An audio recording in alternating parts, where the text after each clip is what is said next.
magandang tanghali sa inyo mga ka-truckers. Medyo balik ulit tayo dito sa Valenzuela Plant. At tignan nyo kung sino nasa likod ko. Panibagong client na naman tayo. May maswerte na naman po tayong nag-avail ng unit at nasatisfy dito sa unit na hinahanap nila. So from Naik, Cavite sila. Papakilala ko sila sa inyo. Si Sir Lennon Pegolyo nga pala mga ka-truckers. Magandang araw sa ating lahat. Kung nais yung humanap ng unit, pupunta ka lang kayo kay Sir Mon, tsaka syempre kay Boss J. Golden 20. Golden 20. Sila yung nakatulong sa amin. Ay nakaraan, nag-testing kaming mag-file sa ibang dealers pero hindi kami na-approve. Pero ngayon dahil sa tulong ni Boss J, kami ay makakapagsimula na sa aming panibagong negosyo. Kaya mga ka-truckers, ano pang hinihintay nyo? Lumapit na tayo kay Boss J, kay Sir Mon, kung gusto natin makahanap ng ating mga truck para sa ating mga negosyo. Ayun lang, maraming salamat ulit Boss J dahil nabigyan nyo kami ng napakagandang unit, napakasulit na truck, napaka-low mileage. Kaya nagpapasalamat kami, buo ng aming pamilya dahil sa iyo magkakaroon kami ng magandang negosyo. Salamat Boss J and Golden 20, syempre kay Sir Mon. Thank you. Sa inyo sa live Sir So, pakilala mo kung Ito nga pala, kasama ko si airpat ko, si Cap Onon Pegolyo ng Cap Onon Pegolyo ng Naik, Cavite. Salamat sa tulong. Siguro baka pagkaalim na buwan, hihingi uli ng tulong sa iyo, boss. Napakaganda ng pagtulong sa amin. Salamat, boss. Salamat. Si Sir, ang pakilala mo.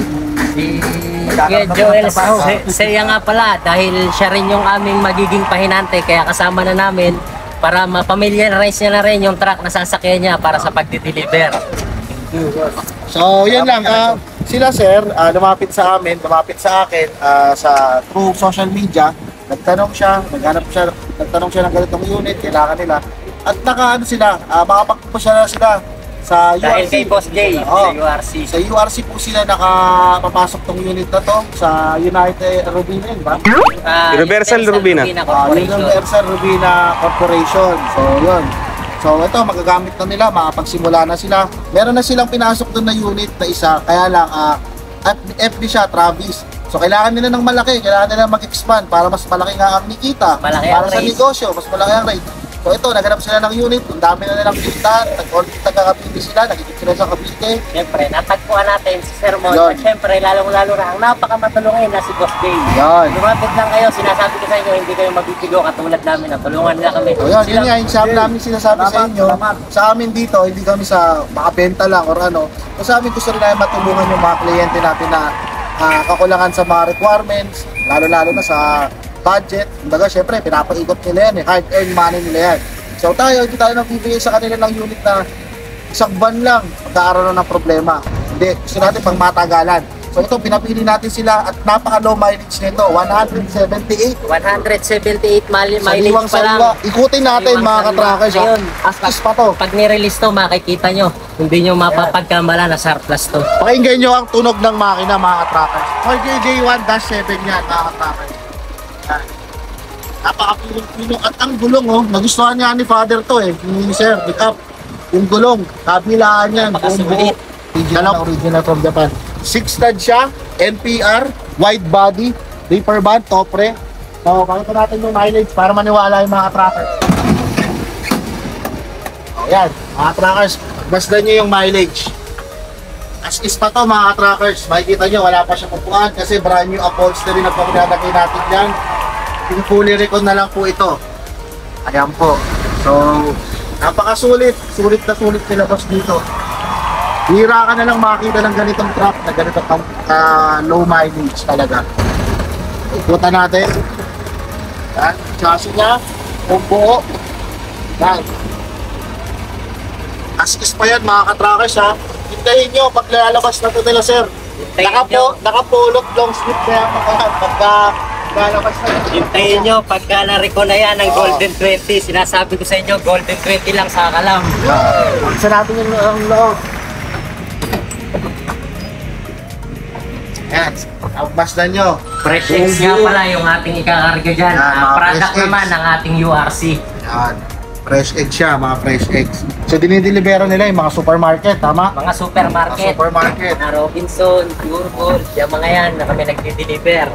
Kaya kailangan namin ng kapartner sa negosyo na syempre itong ating unit na naibigay sa atin ni Boss J at nabigyan niya tayo ng napakaraming tulong dahil Sinabi ko sa kanya, una pa lang kapos kami sa budget, pero sabi ni boss, walang problema kung tutulong sa inyo para makapagsimula ka sa negosyo nyo. Kaya Boss Jay, maraming salamat. So, yun yung sinasabi namin sa inyo. So, kung wala kayong tulong, lapit lang kayo sa amin. Kunin mo na yung mga Tulungan dokumento namin mo. kayo. So, kukunin ko lang yung dokumento nila eh. Abot ko na sa kanila. Yun ang pinaka-iniintay natin sa lahat. Siyempre, Sir, may pangahawakan na kami. Sir, atras mo naman yung truck mo para medyo makita na po.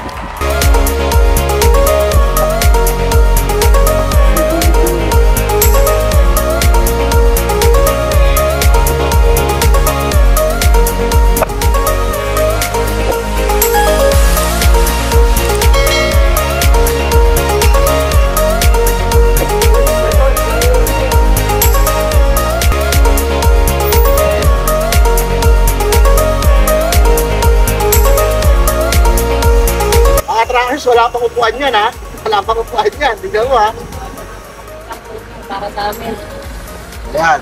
Wala Sa pa. ngayon, Boss Jay, may anak pa lang akong isa, pero dahil natulungan mo kami para sa income na mangyayari sa aming buhay, baka magawa ko ng dalawa dahil kaya kang bumuhay. Boss Jay, maraming salamat. Malaki na kitaan dito. Malaki na yung truck mo eh. So ito na, abot na natin mga trackers ang kanilang dokumento. Mga dokumento na itong truck na to, ibigay na natin sa kanila. So yun. Maraming salamat sir. Kita nyo naman, Congratulations. napaka-successful ng ating transaction kay Congratulations. Sir Mon, tsaka syempre lalo kay Boss Jay. Boss Jay, maraming salamat po. Ano mo boss? Baka may gusto kang sabihin. Ayan. Tay, dito po. Tayo. Ay, Kapitan. Si Kap. Kay Kap. Incumbent dito mga Kap. runners, kaya lagi ko sinasabi sa inyo, sina Kap, kahapon pa ho ito sila nag-ikot dito. Kahit umuulan, nandun kami. ng Kahit ulan. umuulan, alam mo naman tayo, maraming tayong mga meeting sa mga ano natin, may asikaso. Bumili sila sir, from Naik Cavite pa sila. So ngayon, nagkasundo kami, gusto talaga nila tayo makausap at tumawad.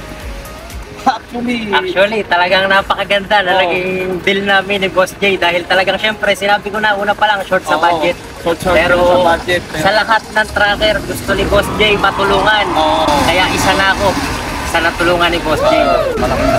Napakalaki.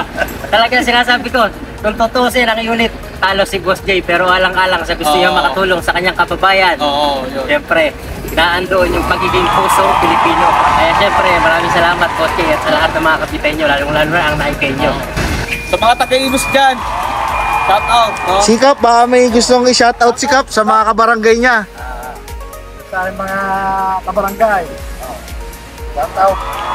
Anong barangay kayo, Kap? Barangay Dos Tres, Naikabite. Barangay Dos Tres, Naik Cavite. Maraming salamat dyan, mga katrackers natin, mga Shoutout nga pala sa aming butihing mayor, Ninong Rapi Duhala. Napakabuti mo, napaasenso mo ang bayan ng Naik. Siyempre, lalo na kay Vice Mayor Jun Duhala. Maraming salamat. Kaya ito, lagi ko sinasabi sa inyo paulit-ulit, mga katracker, baka kayo na ang susunod na pagmamayari ng truck. Kinukwento nga sa atin nila, sir, kanina, nanonood sila ng mga videos natin sa YouTube. Pinapanood nila tayo na itong Golden 20 talagang mapapagkatiwalaan at matutulungan ka.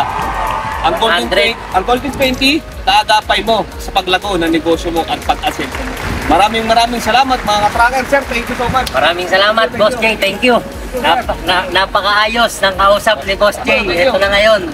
Balang araw, may kita na rin kami. Kaya mga katrackers, manatili lang tayong manalig sa itaas. Balang araw, makakamit din siguro. Abangan nila yung paglabas na ito. Ni Boss Jay. Abangan nila paglabas ng unit nila. Abangan nyo ang paglabas ng unit na to. Babalik natin yan sa YouTube ni Boss Jay. Maraming salamat. Papagandahin niya ni Boss Jay. Si Boss Jay ang pala dyan.